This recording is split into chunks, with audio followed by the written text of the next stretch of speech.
Welcome to नियति परीक्षा।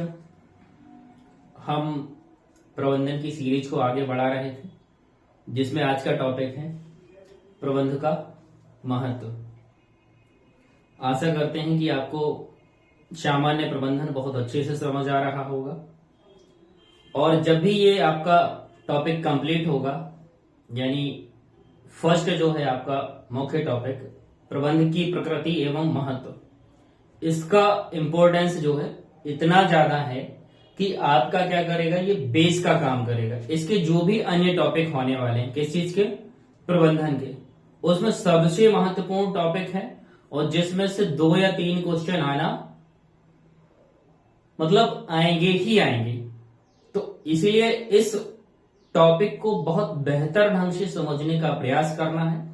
और सामान्य प्रबंधन के अगर आप प्रीवियस ईयर के क्वेश्चन पेपर देखेंगे तो आप उसमें पाएंगे कि उनका लेवल थोड़ा सा क्या है, हाई है।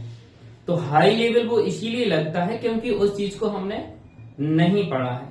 और जब इस चीज को आप समझ लेंगे, उस समझने के बाद क्वेश्चन को आप सॉल्व करेंगे, हम ही सॉल्व कराएंगे प्रीवियस ईयर क्वेश्चन पेपर, तो आपको अंदाजा लगेगा कि जो हमने यहां पढ़ा हुआ है, यानी जो भी यहां फर्स्ट पेपर के बारे में कंप्लीट तरीके से समझाया गया है, और इसको आपने बेहतर ढंग से हर एक वीडियो को पर डे अगर आपने देखा है और हर दूसरे दिन उसका क्या किया है, डबल स्पीड से रिवीजन किया है, तो इससे क्या होगा, आपके दिमाग में सिस्टमैटिक वे से ये क्या होगा, प्रबंधन छपेगा। और अगर सिस्टमैटिक वे से छपेगा तो आप पेपर में भी क्या करोगे, उसको छापोगे या सॉल्व करोगे। तो आपको क्या करना है, डेली वीडियो देखना है, ज्यादा समय आपको नहीं देना है, मुश्किल से 30 मिनट या 35 मिनट के वीडियो होते हैं। और अगर आपने ये कंटिन्यू कर लिया 1 से 1.5 महीने, तो आपको अलग से इसको बिल्कुल भी पढ़ने की आवश्यकता नहीं है। बस आपको धैर्य बनाए रखना है और देखना है कि जो हम पढ़ रहे हैं तो उसमें प्रीवियस ईयर क्वेश्चन से कितना मैच होता है। सामान्यतः आप लोग समझते हैं कि जो हम पढ़ते हैं उसमें से सामान्य प्रबंधन नहीं आएगा, लेकिन सामान्य प्रबंधन जो है, अगर आपने इसको समझ लिया, इसको थोड़ा सा समझना मुश्किल है, लेकिन आप अगर यहां समझेंगे तो आपको क्या होगी, बहुत आसानी होगी। ठीक, तो अगर आपने उसको समझ लिया तो आप बहुत बेहतर स्कोर करेंगे, और जो भी आपका सिलेक्शन कराएगा और आपको बाहर करेगा, वो मुख्य सब्जेक्ट क्या होगा, आपका सामान्य प्रबंधन ही होगा, क्योंकि ये सबके लिए क्या है, नया है। तो इसीलिए आपको क्या करना है, इसमें धैर्य बनाए रखना है, एक टॉपिक को देखना है, उसके प्रीवियस ईयर क्वेश्चन देखने हैं, फिर उसके बाद प्रैक्टिस सेट लगाने हैं, जो हम यहाँ करवाएंगे आपको ऑब्जेक्टिव। इसके अलावा आपको करने की आवश्यकता नहीं है, ये सफिशियंट होगा। ठीक, और आपका स्कोर जो है बहुत बेहतर होगा, और आपके सिलेक्शन कराने में क्या होगी, महत्वपूर्ण भूमिका रहेगी, किसकी, सामान्य प्रबंधन की। तो इसमें आप ज्यादा समय वेस्ट ना करें, केवल और केवल पर डे वीडियो देखें और उसका रिवीजन करें, उससे आपका काम चल जाएगा। ठीक, तो बढ़ते हैं आगे और देखते हैं सामान्य प्रबंधन में प्रबंधन का महत्व। क्यों, क्योंकि पहला टॉपिक हमारा क्या था, प्रबंध की प्रकृति एवं महत्व। तो पिछले वीडियो में हमने किसके बारे में समझा था, प्रबंध की प्रकृति के बारे में। इसमें क्या बताया था कि प्रबंध जो है पूर्ण रूप से कला है, प्रबंध विज्ञान है लेकिन पूर्ण रूप से नहीं है, प्रबंध पेशा है लेकिन पूर्ण रूप से पेशा नहीं है, प्रबंध सार्वभौमिक क्रिया है, प्रबंध का एक सामाजिक उत्तरदायित्व होता है, प्रबंध क्या है, सभी स्तरों पर लागू होता है, प्रबंध एक प्रकार की क्या है, प्रणाली है। तो ये हमने उसके नेचर के बारे में समझा था, जो हमारा फर्स्ट टॉपिक था। अब उसके महत्व के बारे में समझेंगे कि इसका महत्व क्या है, यानी क्यों हम प्रबंध करते हैं, या प्रबंधन की आवश्यकता हमें क्यों होती है, और अगर हम प्रबंधन कर लेते हैं तो उससे होता क्या है। तो इसी चीज को हम समझने का प्रयास करेंगे। तो हमने जो अभी तक पढ़ा है, तो उसको पहले आपको क्या है, समझना पड़ेगा, क्योंकि तभी आपको समझ आएगा कि इसका महत्व क्या है। तो पहले पुराने वीडियोस को आप देख लें, और अगर आपको पसंद आ रहे हैं तो उसको शेयर कर दें, सब्सक्राइब करें, जिससे क्या होगा, चैनल को सपोर्ट मिलेगा और चैनल जरूरतमंदों तक पहुंचेगा जो आपका कोर्स को परचेस नहीं कर सकते हैं।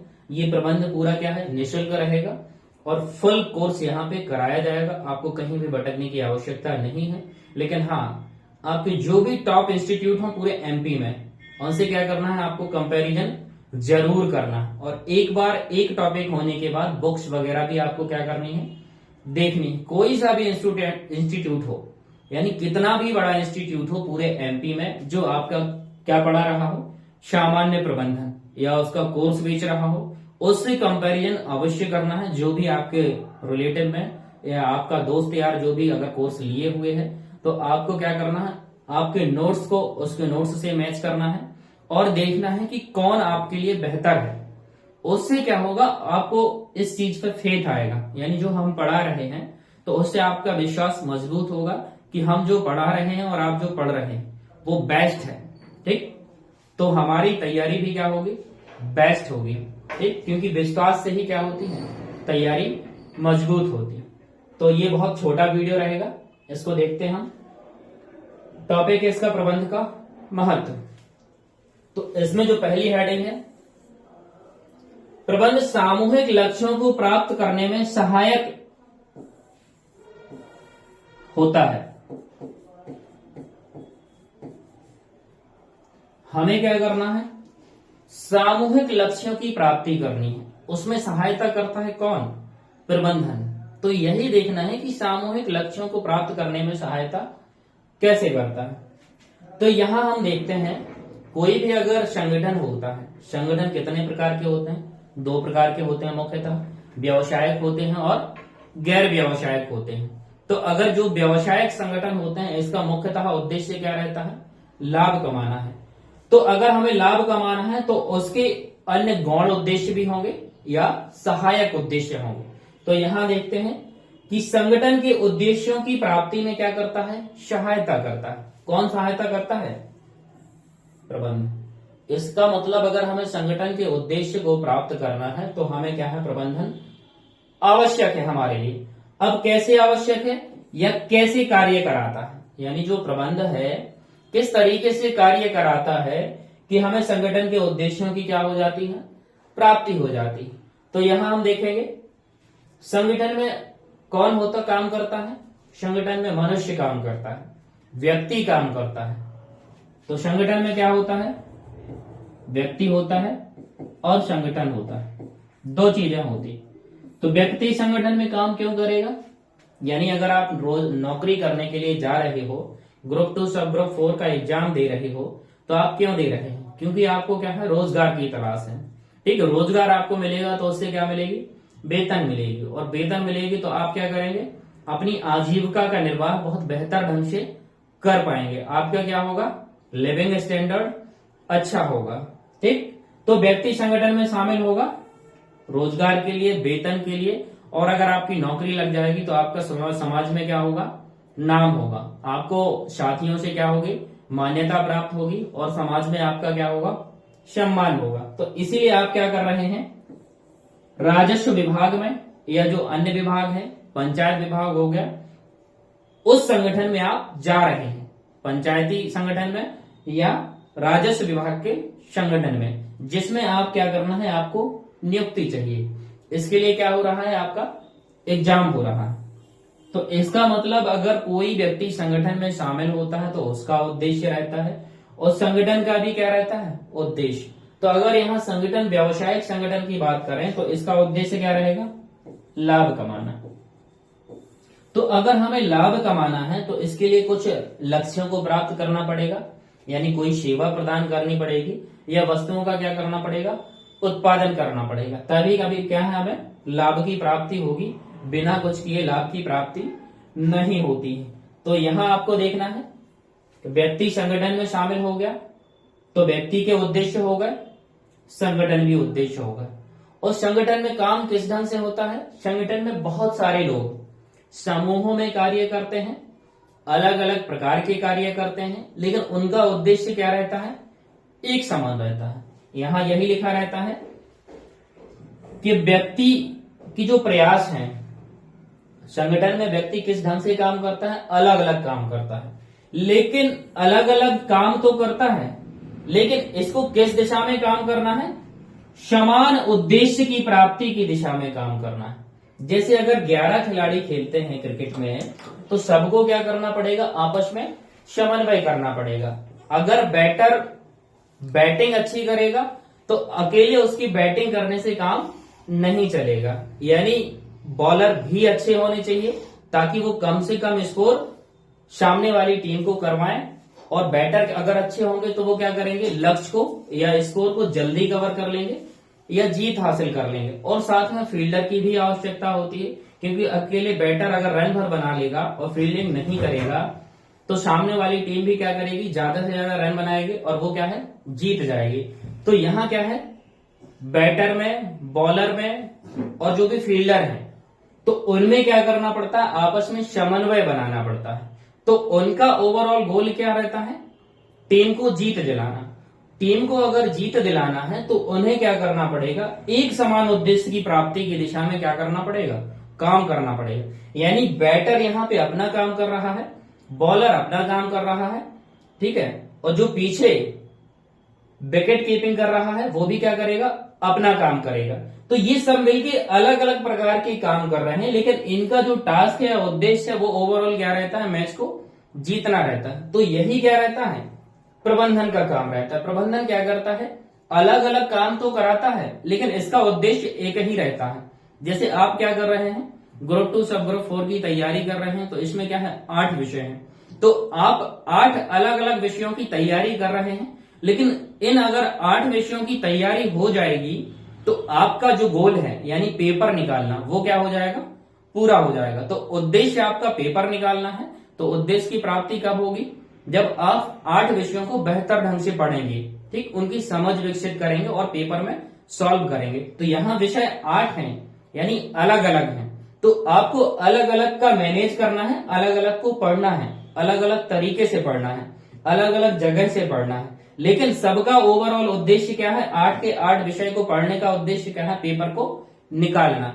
तो यही अगर आपने पेपर का प्रबंधन कर लिया यानी 8 विषयों का प्रबंधन कर लिया तो आपका जो एकमात्र उद्देश्य है सिलेक्शन, वो क्या हो जाएगा, पूरा हो जाएगा। तो यही काम कौन करेगा, प्रबंध करेगा। कि अगर आपने 8 विषयों का प्रबंध किया, कैसे करेंगे, आप तय करेंगे कि कौन से विषय में हमें ज्यादा समय देना है, कौन से विषय में कम समय देना है, कौन सा हमारा मजबूत है और कौन सा कमजोर है, किसको छोड़ना है।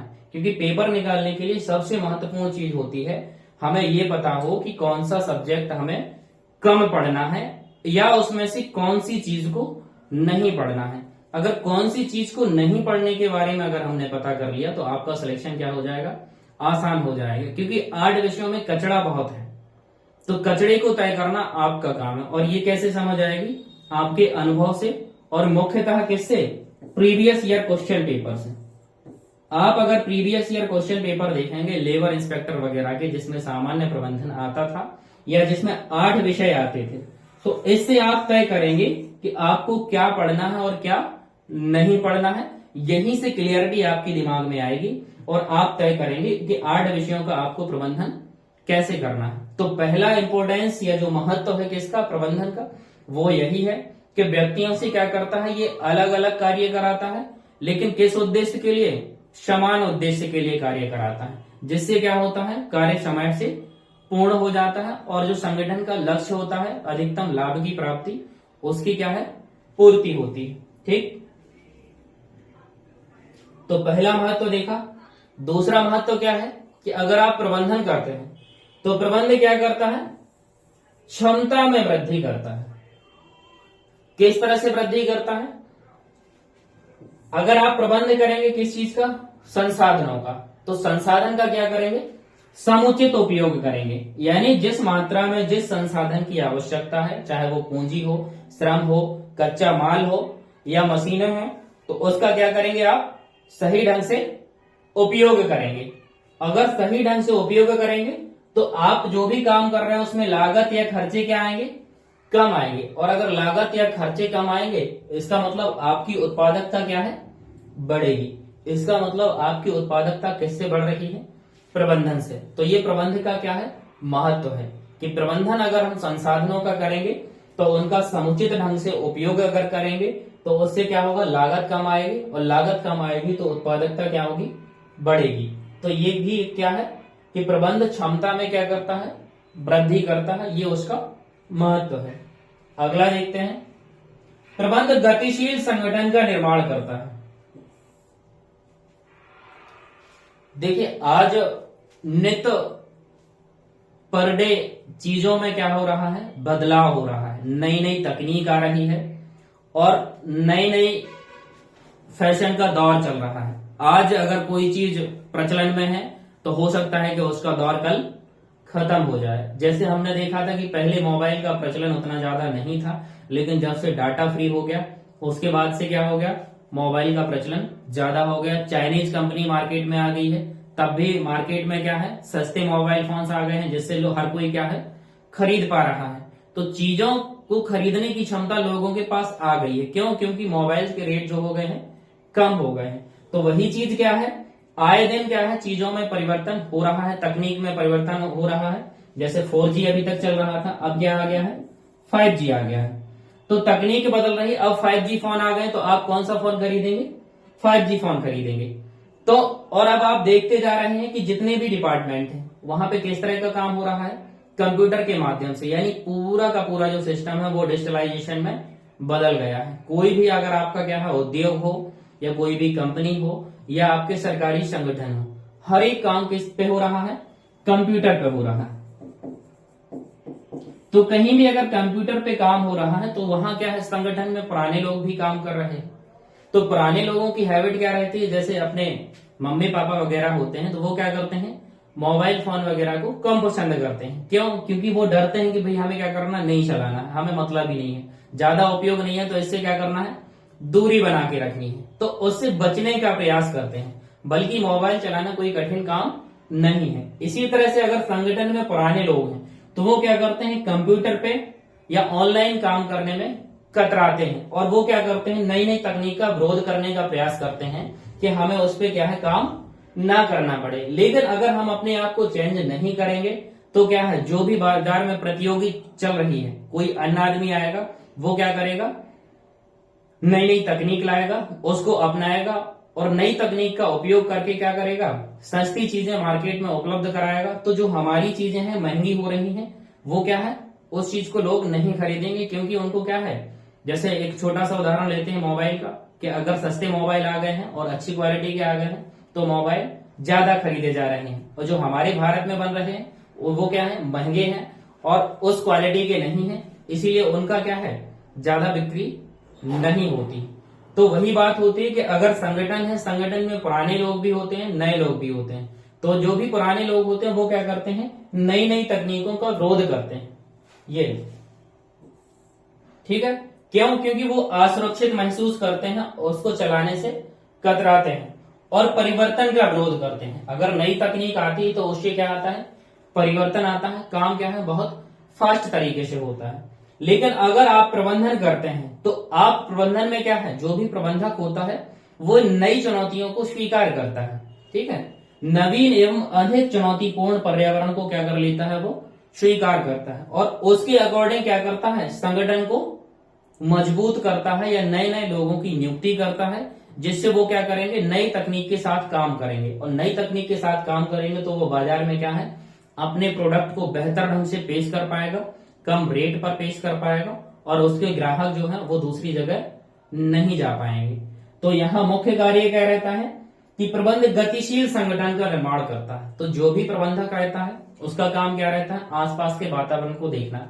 जैसे सबसे फेमस उदाहरण है कि भाई कोविड टाइम पे क्या हुआ था, ऑफलाइन क्लासेस लग रही थी, लेकिन कोविड की वजह से क्या है, ऑफलाइन क्लासेस बंद हो गई। फिर अधिकांश लोग कहाँ आ गए, यूट्यूब पे आ गए या ऑनलाइन पोर्टल पे आ गए या उनके जो भी ऐप वगैरह हैं उस पे आ गए हैं। तो क्या हुआ, जो भी उसके प्रबंधक थे या कोचिंग को जो चला रहे थे, उन्होंने देखा कि भाई अब बच्चे यहाँ नहीं आ पा रहे हैं, क्योंकि ऐसी परिस्थितियां, यानी जीवन और मरण का दौर चल रहा था कि उस समय क्या है, जीवन की पड़ी हुई थी कि हम क्या कर लें, केवल मात्र जीवित रह लें, एग्जाम की तैयारी तो बाद में कर लेंगे। इसी वजह से 2 या 3 साल वैकेंसी नहीं आ पाई है, यानी ये भी एक क्या था, एक बहुत प्रमुख कारण था। तो कोचिंग वाले क्या हो गए, सब ऑनलाइन पोर्टल पे आ गए हैं और ऑनलाइन आ जाने से क्या हुआ, जो दूर दराज के लोग हैं उनको क्या हो रही है, हेल्प हो रही है और रेट भी क्या है, ऑनलाइन में बहुत कम है। और ऑफलाइन में क्या होता है कि अगर आप इंदौर वगैरह में जाते हैं तो आपके खर्चे भी क्या होते हैं, बहुत ज्यादा आते हैं और उनकी फीस भी क्या होती है, बहुत ज्यादा होती है, क्योंकि उन्हें एक बड़ा रूम लेना पड़ता है या बड़ा मकान लेना पड़ता है किराए से, जिसका रेंट लगता है, उनके कर्मचारी लगते हैं। और यूट्यूब पे या ऑनलाइन क्या करना है, कोई नहीं लगना है। एक बार सेटअप बना लिया, उसमें जो भी खर्चा आएगा उसके अलावा कुछ नहीं लगाना है, और अकेले भी आप क्या कर सकते हैं, चीजों को हैंडल कर सकते हैं। तो वही बात होती है कि अगर लागत कम आती है तो आप चीजों को क्या है, कम रेट पे उपलब्ध करवाते हैं। इसलिए आप देखते हैं कि जो भी ऑनलाइन कोर्सेस हैं वो क्या है, कम रेट पे मिल जाते हैं। तो कोचिंग की जो प्रबंधक थे, उन्होंने उस चुनौती को क्या किया, स्वीकार किया।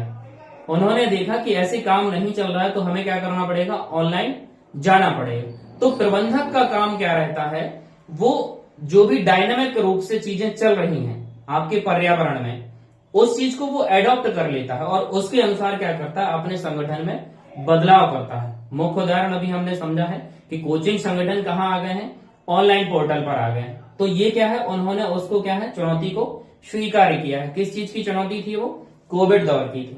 तो यहाँ यही लिखा हुआ है कि प्रबंध गतिशील संगठन का निर्माण करता है, यानी जैसे जैसे परिस्थितियां बदलेंगी, जैसे जैसे पर्यावरण में बदलाव होगा, तो प्रबंधक क्या करेगा, आने वाली चुनौतियों का क्या करेगा, सामना करेगा। ठीक, आगे बढ़ते हैं। और नेक्स्ट जो ये आपका चौथा महत्व है, इसको देखते हैं। इसमें क्या लिखा हुआ, प्रबंध व्यक्तिगत उद्देश्यों की प्राप्ति में सहायक होता है। तो व्यक्तिगत उद्देश्यों की प्राप्ति कैसे होती है, तो कोई भी व्यक्ति अगर संगठन में होता है, पहले हम बता चुके हैं, एक बार और देख लेते हैं।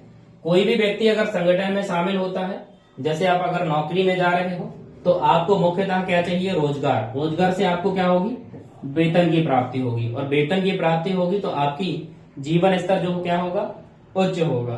ठीक, और दूसरा क्या है, साथियों से मान्यता, यानी समाज में आपको रिस्पेक्ट भी चाहिए। तो अगर आपके पास नौकरी होगी तो समाज में क्या होगी, आपकी रिस्पेक्ट होगी, अन्यथा आपको क्या है, आवारा घोषित कर दिया जाएगा। तो व्यक्ति अगर संगठन में शामिल होता है तो इसका मतलब किस चीज के लिए होता है, वेतन या साथियों से मान्यता के लिए। और कोई भी संगठन अगर होता है तो उसका भी उद्देश्य होता है, उसका उद्देश्य मुख्यतः क्या रहता है, लाभ कमाना। तो अगर उसको लाभ कमाना है तो उसे क्या करना पड़ेगा, प्रबंध करना पड़ेगा। ठीक, प्रबंध करेगा तो प्रबंध में मुख्य काम क्या करना पड़ता है, नेतृत्व और अभिप्रेरणा। नेतृत्व इस तरीके से करना है कि अगर 11 खिलाड़ी हैं तो उसको किस भावना से खेलना है, टीम भावना से। तो टीम भावना से खिलाने का कार्य किसका रहता है, प्रबंधक का। ठीक है, यानी जो भी आपका कैप्टन रहता है वो क्या करेगा, 11 के 11 लोगों में क्या बनाएगा, समन्वय बनाएगा, और उनसे क्या है, इस ढंग से कार्य लेगा या इस ढंग से उनका नेतृत्व करेगा कि वो टीम भावना से एक साथ खेलें, ना कि इंडिविजुअल तरीके से कि बैटर को केवल क्या किससे मतलब है, बैटिंग करने से। ऐसा नहीं है, उसमें आपस में 11 के 11 लोगों को क्या करना पड़ेगा, समन्वय करना पड़ेगा, आपस में एक दूसरे को क्या करना पड़ेगा, सहयोग करना पड़ेगा। ठीक, और अगर ये लोग आपस में सहयोग करेंगे तो उनका जो सामूहिक लक्ष्य है क्या, जीत का, वो भी उन्हें क्या हो जाएगा, प्राप्त हो जाएगा। तो यहाँ ये क्या है, केवल क्रिकेट की बात हो रही थी, लेकिन जब हम अगर संगठन की बात करते हैं तो संगठन का उद्देश्य क्या रहता है, लाभ कमाना। लाभ कमाने के लिए वो क्या करता है, अलग अलग कार्य को अलग अलग व्यक्तियों से कराता है, लेकिन उसका जो उद्देश्य क्या रहता है, एक ही रहता है। एक समान उद्देश्य के लिए क्या करता है, वो कार्य कराता है, और वो उद्देश्य क्या रहता है उसका, संगठन का लाभ। तो संगठन का लाभ की पूर्ति कब होगी, जब उसके उद्देश्य क्या होंगे, पूरे होंगे। तो अगर किसी भी संगठन को क्या हो जाता है, लाभ प्राप्त होता है। लाभ कैसे प्राप्त हुआ, आपने यहां देखा, प्रबंध से, कि सभी व्यक्तियों से अलग अलग ढंग से काम कराया, लेकिन एक उद्देश्य की पूर्ति के लिए कराया। तो उनको अगर संगठन को लाभ हो गया, तो संगठन को अगर लाभ होगा तो आपने देखा होगा कि जो भी बड़ी बड़ी कंपनी रहती हैं, ये अपने लाभ का क्या करती हैं, बंटवारा करती हैं। यानी कुछ मात्रा में 5 या 10% या 20% वेतन भत्तों में क्या करती हैं, वृद्धि कर देती हैं। ठीक है, या अलग से इंसेंटिव देती हैं, किसको, अपने कर्मचारियों को या एम्प्लॉय को, या हर साल उनकी वेतन में क्या कर देते हैं, बढ़ोतरी करते हैं। तो बढ़ोतरी ये कब संभव है, जब संगठन को क्या होगा, लाभ होगा। लेकिन अगर संगठन को नुकसान होगा तो वो क्या करेगा, वेतन और भत्तों में वृद्धि नहीं करेगा। तो संगठन में लाभ कम होगा जब क्या होगा, बेहतर ढंग से प्रबंधन होगा। तो बेहतर ढंग से अगर प्रबंधन हुआ तो संगठन को लाभ हुआ, संगठन को लाभ हुआ तो व्यक्ति के वेतन और भत्तों में वृद्धि हुई, और वेतन और भत्तों में वृद्धि होगी तो इसका मतलब व्यक्ति क्या होगा, खुश होगा या संतुष्ट होगा। तो यहाँ वही चीज लिखी है कि व्यक्तिगत उद्देश्यों की प्राप्ति क्या होती है, होती है। किससे होती है? प्रबंधन से होती है। ठीक, अगला और यहां लास्ट लिखा हुआ है कि प्रबंधन क्या करता है। प्रबंध समाज के विकास में सहायक होता है। समाज के विकास में किस तरीके से सहायक होता है, तो ये देखना, ये सबसे महत्वपूर्ण है और निश्चित ही इससे क्वेश्चन बनने की क्या रहते हैं, चांस रहते हैं। ठीक, तो प्रबंधन किया क्यों जाता है? संसाधनों का समुचित उपयोग करने के लिए। किस ढंग से उपयोग करना है? कुशलता पूर्वक या दक्षता से। मतलब आप अगर कोई वस्तु या सेवा प्रदान कर रहे हो तो वो क्या होनी चाहिए, कम से कम लागत पे क्या होनी चाहिए, बननी चाहिए। तो यहां देखते हैं, अगर आपने क्या कर लिया, प्रबंधन बेहतर ढंग से कर लिया तो आपकी वस्तु क्या हो गई, कम लागत पर बन गई। ठीक, कम लागत पर बन गई, इसका मतलब क्या है, श्रेष्ठ गुणवत्ता वाली वस्तु एवं सेवाओं को आपने क्या कर दिया, समाज को उपलब्ध करा दिया। ठीक, तो आपने क्या किया, कोई उद्योग या फैक्ट्री डाली, उसमें बेस्ट प्रबंधन किया, तो उससे क्या हुआ, लागत कम आई। तो लागत कम आई तो आपने चीजों को बहुत बेहतर ढंग से प्रस्तुत किया। किसके सामने? समाज के सामने, खरीदने के लिए या सेवाओं का लाभ उठाने के लिए। तो अगर आप फैक्ट्री या उद्योग डालेंगे तो उसमें आपको क्या है, श्रम की आवश्यकता भी पड़ती है। इसका मतलब क्या है, आप रोजगार भी क्या करेंगे, प्रदान करेंगे। और आपको अगर अपने उद्योग या फैक्ट्री को बनाए रखना है तो आप क्या करेंगे, नई तकनीक को भी अपनाएंगे, और नई तकनीक अपनाएंगे तो आपकी लागत क्या होगी, कम आएगी। और लागत कम आएगी तो चीजें और सस्ती होंगी, और सस्ती होंगी तो ज्यादा से ज्यादा लोग क्या करेंगे, आपकी चीजों को खरीदेंगे। और ज्यादा से ज्यादा लोग अगर चीजों को खरीदते हैं इसका मतलब उसका उपयोग कर रहे हैं, और अगर उपयोग करेंगे इसका मतलब उनका जो जीवन स्तर क्या है वो उच्च होगा। ठीक है, और इससे क्या होगा, अगर नई तकनीक को अपनाया तो चीजें सस्ती हुई, चीजें सस्ती हुई तो सबने क्या किया, यूज किया। इसका मतलब क्या है, देश की तरक्की और विकास होगा। और देश की तरक्की और विकास होगा, इसका मतलब क्या है, देश में समृद्धि और खुशहाली आएगी। जिसका उद्देश्य सरकारों का क्या रहता है, मुख्यतः यही उद्देश्य रहता है कि हमारे देश में क्या होनी चाहिए, समृद्धि आनी चाहिए। तो कोई भी अगर बिजनेसमैन होता है, ठीक है, या कोई भी इंडस्ट्रियलिस्ट होता है, तो उसका मुख्य उद्देश्य क्या रहता है, लाभ कमाना। लेकिन वो कहीं ना कहीं इनडायरेक्ट रूप से या डायरेक्ट रूप से क्या करता है, वो अपने देश का ही भला करता है।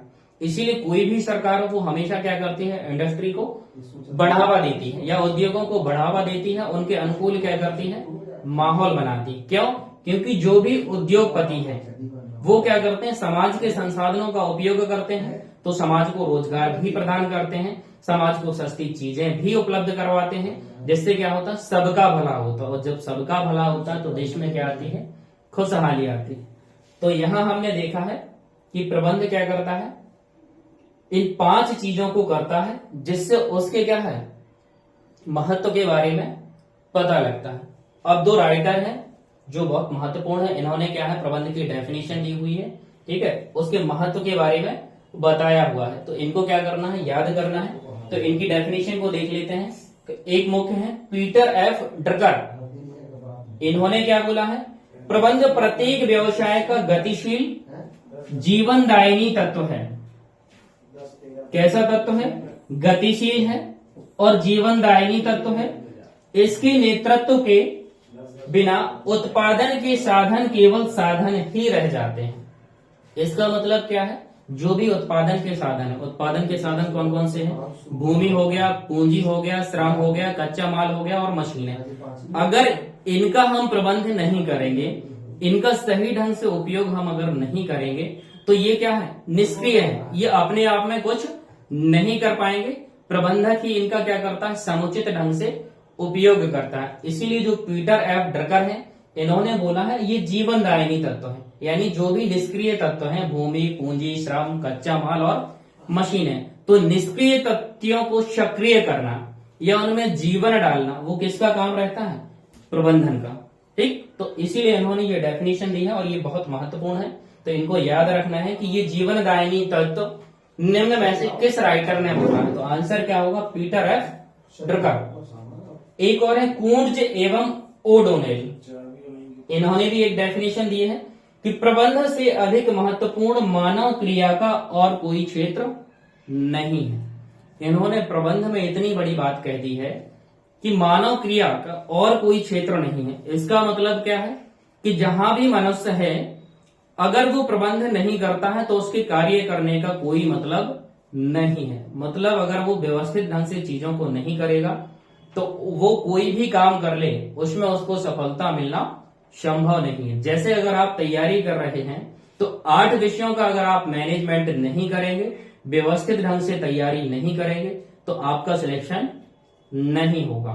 तो ये आज का जो लेक्चर था पूरा प्रबंध के महत्व पर डिपेंड था, और यही हमारा जो क्या है फर्स्ट टॉपिक था, प्रबंध की प्रकृति एवं महत्व। मिलते हैं नेक्स्ट वीडियो के साथ। धन्यवाद।